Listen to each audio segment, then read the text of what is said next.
Nosotros, en todo el país, tenemos un gran problema con la prensa. No es de ahora, es de siempre.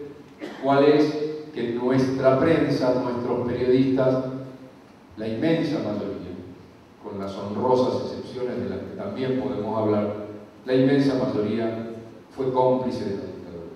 Avaló el golpe, lo incentivó el golpe, incentivó muchísimos aspectos del golpe que tal vez no se hablan en los centros de estudio, en las escuelas, y que tienen que ver también con el otro horror, ¿no? Aquí hubo un horror que fue la represión, pero también hubo un horror que fue como estas bestias nos censuraron, nos prohibieron libros, discos, películas, folletos, periódicos, y puede seguir la lista.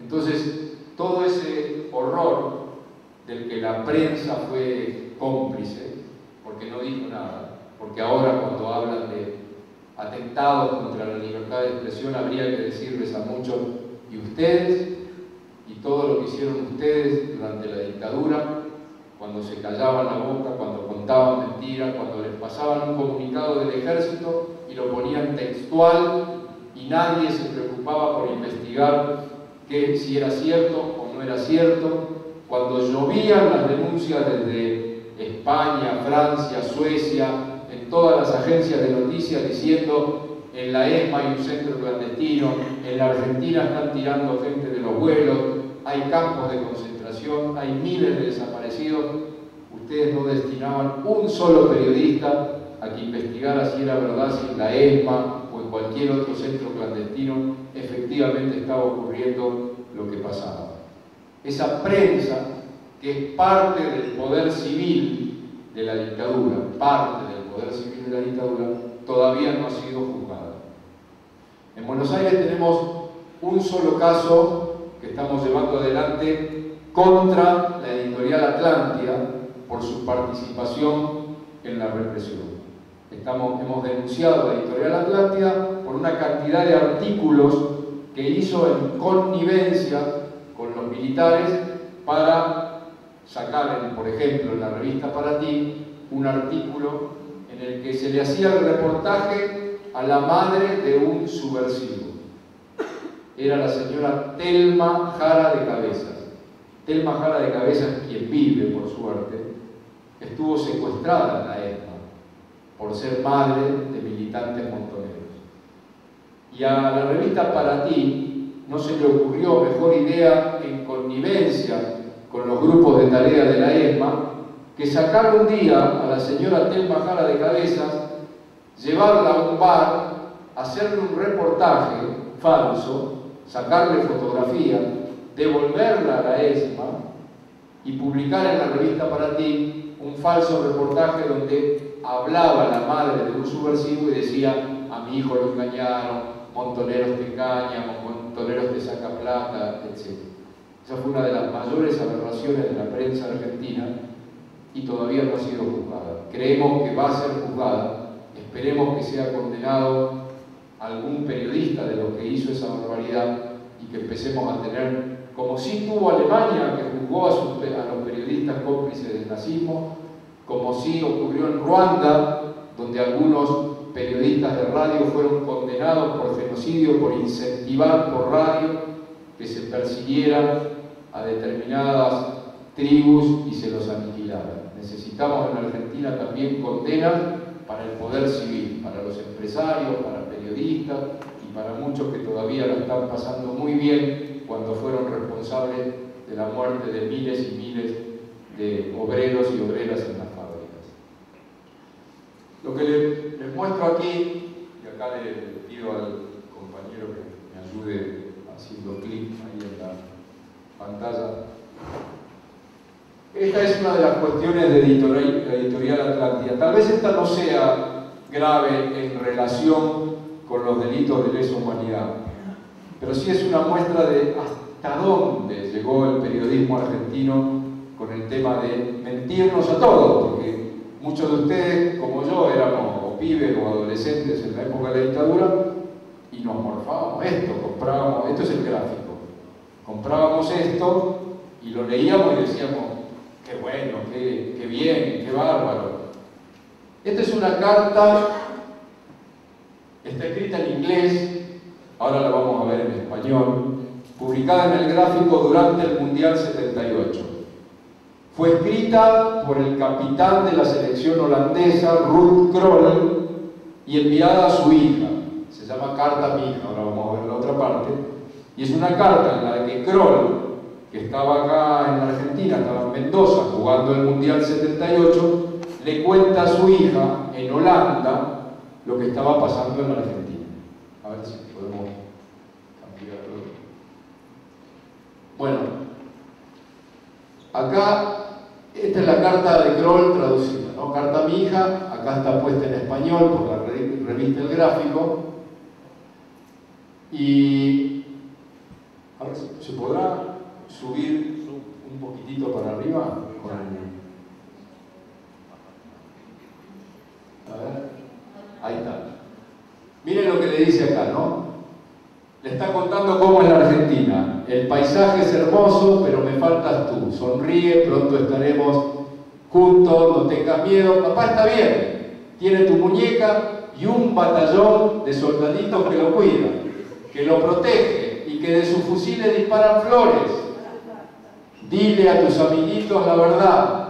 Argentina es tierra de amor. Algún día, cuando seas grande, podrás comprender toda la verdad. Esto le decía Ruud Krol a su hija de Argentina a Ámsterdam, publicado en el gráfico. La carta está en inglés. ¿Por qué un holandés le escribe en inglés a su hija holandesa? Primera pregunta. Porque Krol nunca escribió esta carta. Jamás escribió esta carta.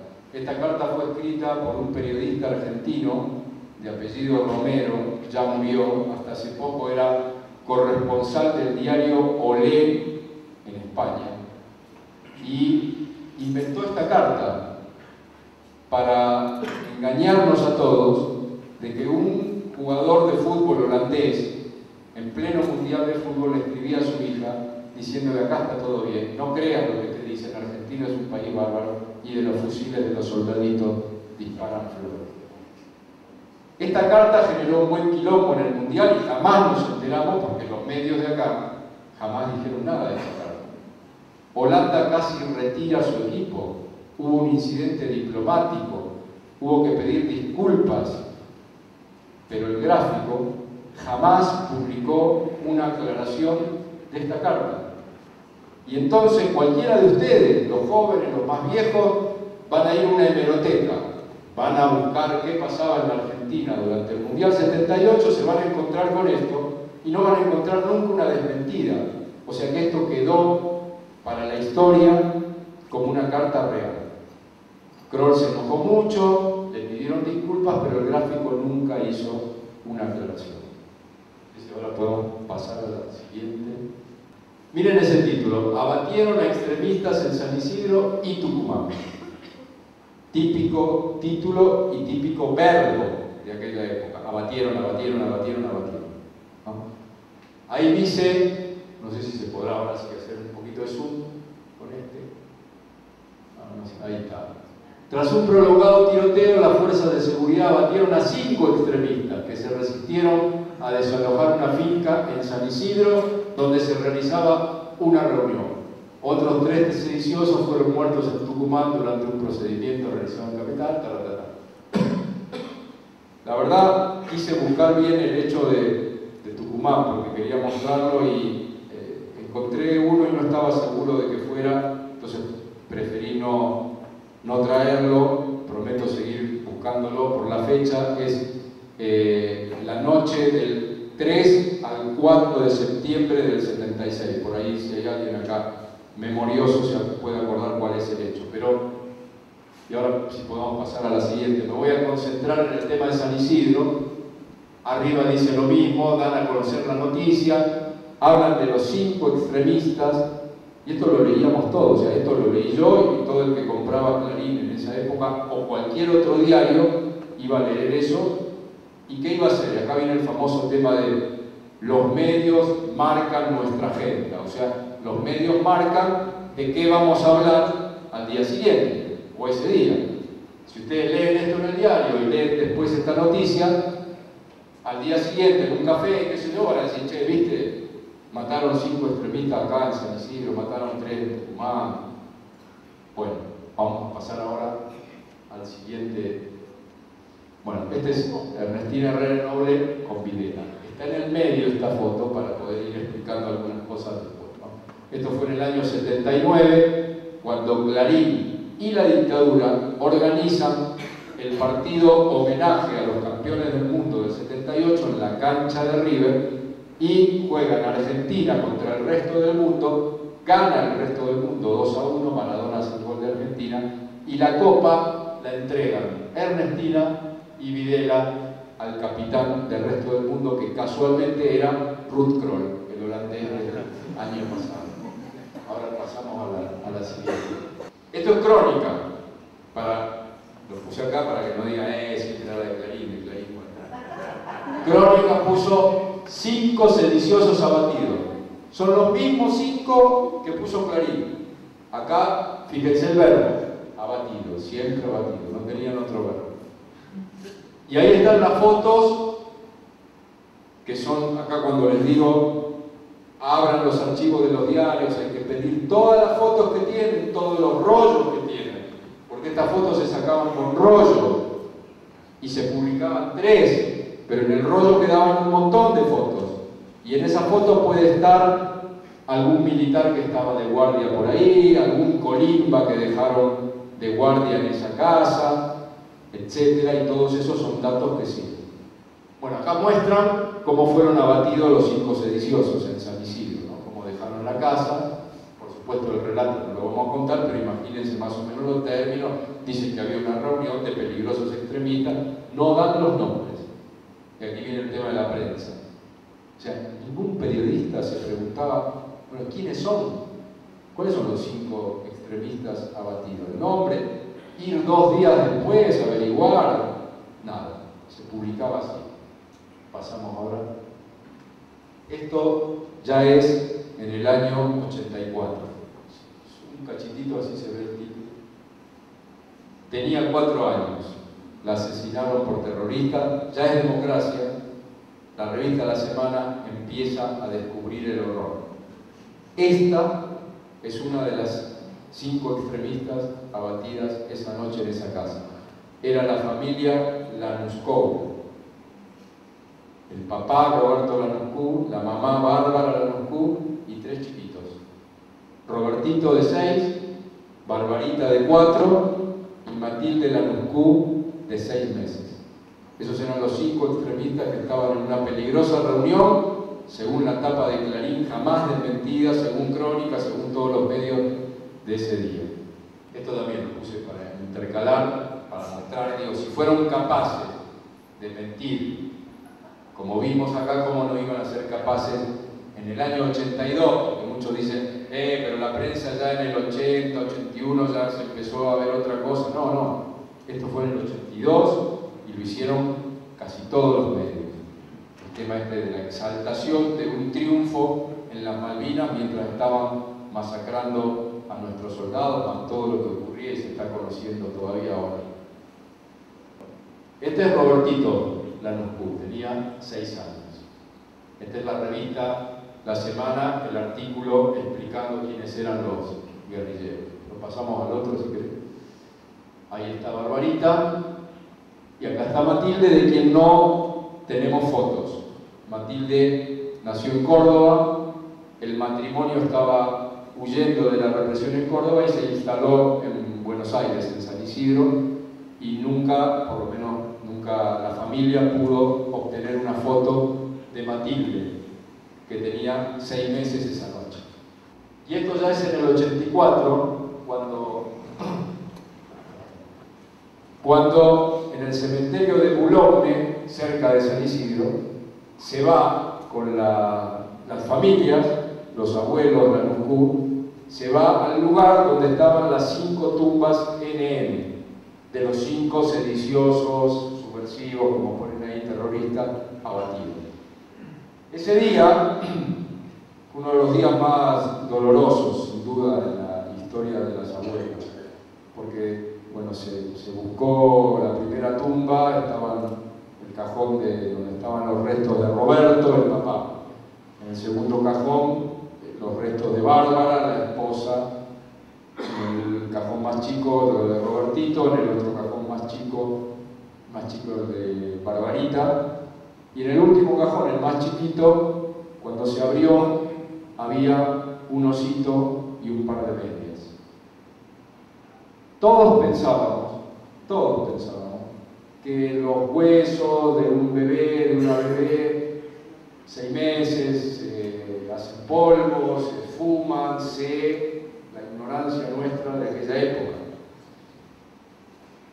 Trabajó aquí el padre del equipo de antropología, ¿no? El científico y antropólogo estadounidense Snow, quien con los aparatos de esa época, 1984, sin el ADN, pero con los rayos X y la investigación científica de esa época, informa que en ese cajoncito nunca había existido restos humanos, ni de un bebé ni de un adulto.